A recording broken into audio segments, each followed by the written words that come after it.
కామారెడ్డి జిల్లా బీవిపేట మండల కేంద్రంలో నిర్వహిస్తున్న ఎస్ఐఆర్ కార్యక్రమంలో మాజీ ఎంపీటీసీ 2 కొరివి నీరజ నరసింహులు పాల్గొన్నారు. ఈ సందర్భంగా వారు మాట్లాడుతూ ప్రజలు అందరూ తమ ఓటు హక్కును సక్రమంగా వినియోగించుకోవాలని పిలుపునిచ్చారు. అలాగే 2002 ఓటర్ లిస్టు ప్రకారం తమ ఓటును మ్యాపింగ్ చేసుకోవాలని సూచించారు.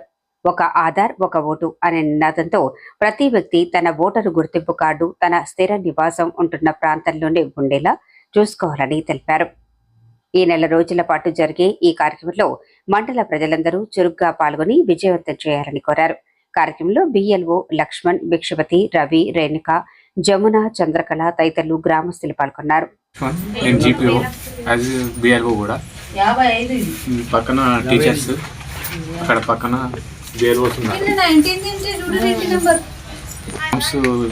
ఇప్పటిగా పంపిణీ చేసినాము.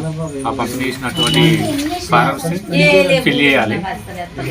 ఇప్పుడు కస్టమర్ వచ్చిన తర్వాత మేము తీసుకొని వాళ్ళ 2002 డాటా ప్రకారం వాళ్ళ తల్లిదండ్రుల డీటెయిల్స్, వాళ్ళ ప్రస్తుత డాటా ప్రకారం వాళ్ళ డీటెయిల్స్ రాసుకొని ఆన్లైన్ చేస్తున్నాం.